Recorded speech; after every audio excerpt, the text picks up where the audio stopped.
have been introducing you all day in our promos as future NFL Hall of Famer Richard Sherman. Concur. Do you think I'm right or super right about that?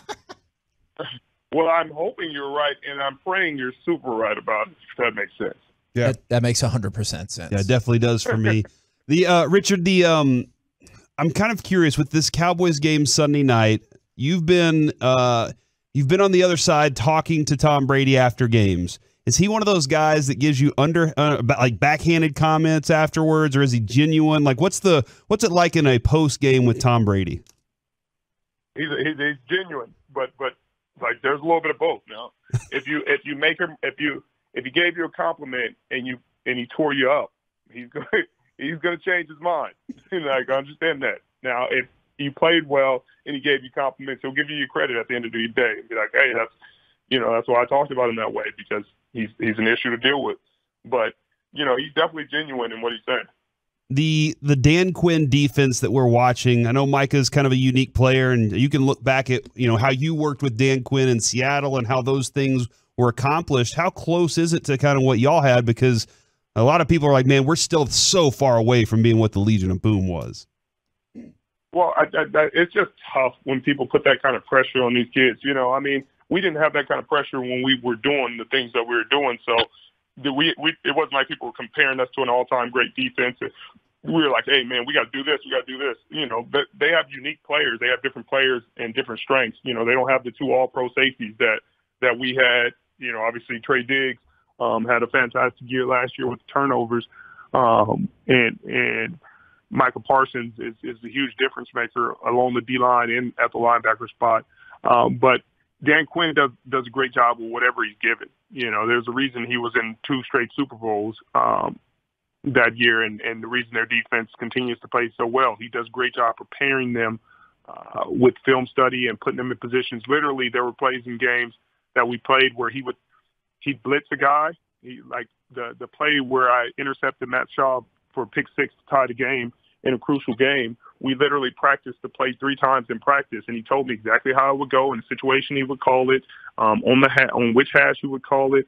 And he said, hey, that he's going to have to get the ball out quick. Cam's going to be in his face, but you're going to have a hard time intercepting it because it's a big body. So you're going to have to figure that part out, but I'll put you there. And he's done that for Diggs. Diggs has tremendous athletic ability and put himself in great spots, but Dan Quinn is a master at understanding how offenses are trying to attack and putting his guys where they need to be. Joining us right now is Richard Sherman. Richard, when it comes to Sunday night's game, who has the bigger advantage? Which defensive line has the better advantage off of pretty much 2 offensive lines that are struggling with injuries? I would say Tampa has the bigger advantage. Obviously, there's some injuries on the interior of Tampa's O-line, but they have Tom Brady under center. The struggles that Dallas is going to have are on the edges, and having Shaq Barrett in the pass and Joe and the pass rushers that are going to be in the pressure that Todd Bowles and Larry Foots at defense is going to have is going to be tough to deal with. And that's where they're going to struggle. Dak's going to have to get the ball out fast, and that's not really how he plays the game. Now, we've talked a little bit about the so-called revenge games with quarterbacks moving to new spots and everything like that. I was hoping you could give us some of your admittedly unique insight into Russell Wilson and the Broncos rolling back into Seattle. What kind of reaction do you think Russell Wilson can and will and should get? I think he'll get an ovation when he first gets on the field. I think the fans will show their appreciation and their respect and admiration for everything he did for them, the city, the joy he brought, the work he put in. And then I think after that, the first pass that he completes, they'll boo him and they'll treat him like an opposing quarterback, as they should. We were kind of curious about this. We were kind of kicking this around just amongst ourselves. Dirk Nowitzki here is like, it's everybody, DFW's hero. They love Dirk Nowitzki here. And we were kind of kicking around the idea, is Richard Sherman or is Marshawn Lynch, who is the guy that is the most beloved in Seattle? Ooh.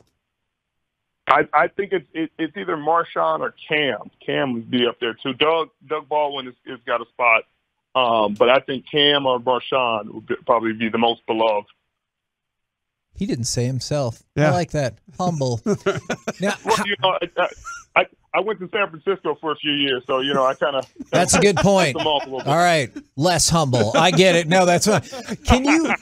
Can you tell us a little bit about your transition over to football analyst as opposed to football player? And before I go too far into that question, I remember at the time that you picked up with Prime Video, you said, "Well, don't entirely rule that out." Are we still considering return to football? Or are you like, yeah, no, this is my full-time gig for the foreseeable future? Yeah, it's my full-time gig, but teams are still calling, and they don't seem to get that. So, I'm definitely this is gonna be my full-time gig. If a situation that I just can't pass up happens, then I'd get up, but I won't get up again after this. Like I won't play. I'm trying not to play more. I wouldn't want to play more than 4 games. So okay. I was telling people about I'm sorry. I have a scenario for you. This is a hypothetical situation. All Let's say that there was a team down, closer to the south. Near the Gulf. Yeah, and they were really popular, really, really well known. They had a really popular owner, but they also had a defensive coordinator that, you were familiar with. Kind of know a quality quarterback. Would that kind of situation where you had to play 4 games interest you at all? Yeah. I see. I'm picking up what you're putting down. It'd have to take some convincing from DQ, and we'd have to have a very specific plan going in and understanding of what needs to be done and what my role will be in getting that accomplished. I'd want to be able to help, and be a positive part of it. I wouldn't want to be any liability. And one thing I'll tell, and I've always been honest and with myself and my coordinators, like, hey, what I'm doing well, what I'm not doing well, what my body's able to do right now, and what my body's not able to do. And then we work from there. Richard, I know this is a very general question, but what are kind of your takeaways, thoughts on last night's Buffalo-LA game? I thought Buffalo was firing on all cylinders. I think Von Miller added to that defense. It couldn't have worked out better. I think that everybody that everything we expected them to be, they showed in that game. They showed freaking Josh Allen was accurate. 10 for 10 in his first 10 throws. He was able to use his legs. They got the run game going a little bit. Stephon Diggs showing up just like he did. Gabe Davis picked up where he left off. Almost scoring 2 touchdowns in that game. I think the Rams have some concerns on the offensive line. I think Ramsey and the plays that he gave up are a bit concerning. You want your best players and one of the best players in the league to not, give up those kind of plays. So I'm sure those are conversations. But I think overall it said more about the Bills than it did the Rams. Man, I like that take on Ramsey there too. I'm kind of curious because whenever it comes to hearing guys that were the best at what they did talk about other guys that are like they say this is a guy in the league. Like I hear Draymond Green talk about Luka, and he's like, Luka is a guy. Like that's one of the guys in the league that you need to keep an eye out for. I'm always curious what guys like that, like you, think about Dak. When you're looking at Dak and you're drawing it up against Dak, what does he excel at, and what does he lack? See, I haven't played Dak in so very long. I feel old saying that, but I have really haven't. But what I see on tape is he's consistent, and there's not his game doesn't have huge gaping holes where you're like, hey, he doesn't do this well. This is how we're going to attack him. This is how we're going to limit it. His limitations come from if his receiving core is limited. Oh. And if his receiving core is limited, then his talent is able to shine. When he has an immense talent at receiver like he did last year, he's able to shine and throw for a ton of yards and have a ton of success. When he doesn't have the receivers, it's not you don't get to see his talent. And obviously, if his O-line doesn't block, then it doesn't matter anyway because he's going to be under pressure and under duress. But when the circumstances are optimal, he can be one of the best in the league. He can be a great quarterback, and he's shown that. I think that's why they paid him the money. Talking with Richard Sherman, part of the Amazon Thursday Night Football crew. Now, I know Amazon has had Thursday Night Football, but now you're moving into an exclusive space. There's discussion about, Sunday Ticket going over to Apple TV. Do you envision or do you have thoughts about the future of football kind of shifting more streaming like a lot of entertainment has? Yeah. I think so many people are cutting the cord. And, I hate to sound cliche, but, they're like millennials are doing this, millennials are doing that, but it really is.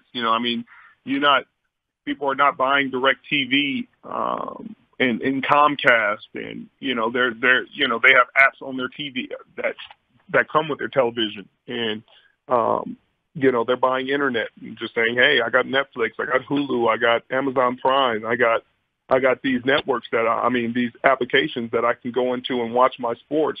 And if they can get all their sports, even more people are going to because they're only keeping cable and satellite because of sports. And if sports goes that way, then I think it really, really freaking kills the industry. I have one last question for you, Richard Sherman, is when Zeke Elliott in preseason football in his rookie year ran that ball for the first time, and I believe it was Cam Chancellor who took his best shot at him, and Zeke coming out of college was like, this is what I'm bringing to the table. What did you kind of say on the sideline when you saw Zeke Elliott run the ball for the first time? I said it's a preseason game, and this kid's running pretty hard in the preseason game.